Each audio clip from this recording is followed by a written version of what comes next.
আমরা একটা নতুন একটা ইনোভেশন আনতে চেয়েছি যে হ্যালো ডিসি নামে আমরা একটা ইনোভেশন নিয়ে এসেছি। এখানে হবে কি যে গ্রাহককে সরাসরি আসতে হবে না। আমরা দেখি যে গ্রাহককে সরাসরি এসে তারপরে সেবা নিতে হয়। হ্যালো ডিসির মাধ্যমে সার্ভিস পৌঁছে যাবে গ্রাহকের দোরগোড়ায়। যেকোনো একটা জায়গা থেকে এক্সাম্পল দিয়ে যদি বলি, ধামরাই থেকে কোনো একজন ভদ্রলোক বা কোনো একজন সেবা প্রত্যাশী ফোন করে আমাদের মাধ্যমে সেবা পেতে পারবেন। আমরা আমরা বিভিন্নমুখী সেবা দিয়ে থাকি। ভূমি সংক্রান্ত সেবা, আইন শৃঙ্খলা সংক্রান্ত সেবা, শিক্ষা, এনজিও, বিভিন্ন ডিলিং লাইসেন্স সহ নানা ধরনের সেবা আমরা প্রদান করে থাকি। তো সেই সেবা সম্পর্কিত যে প্রয়োজনীয়তা থাকবে গ্রাহককে আমরা সেটা দেবার জন্য প্রস্তুত রয়েছি।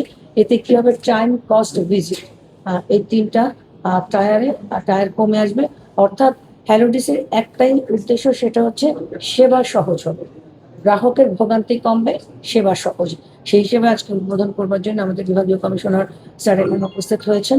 আমরা স্যারকে স্বাগত জানাচ্ছি এবং আপনাদের প্রতি কৃতজ্ঞতা প্রকাশ করছি যে জেলা প্রশাসন ঢাকা হ্যালো ডিসি নামে যে সেবা কার্যক্রম চালুর উদ্যোগ নিয়েছেন, সেই উদ্যোগে আপনারা সাড়া দিয়ে আমাদের সহযোগিতা করবার জন্য এসেছেন। আমি এখন কমিশনার স্যারকে রিকোয়েস্ট করবো যে স্যার আপনাদের উদ্দেশ্যে কিছু বলবেন এবং স্যারের বক্তব্যের পর পরে হ্যালো ডিসি আজকে উদ্বোধন। ধন্যবাদ।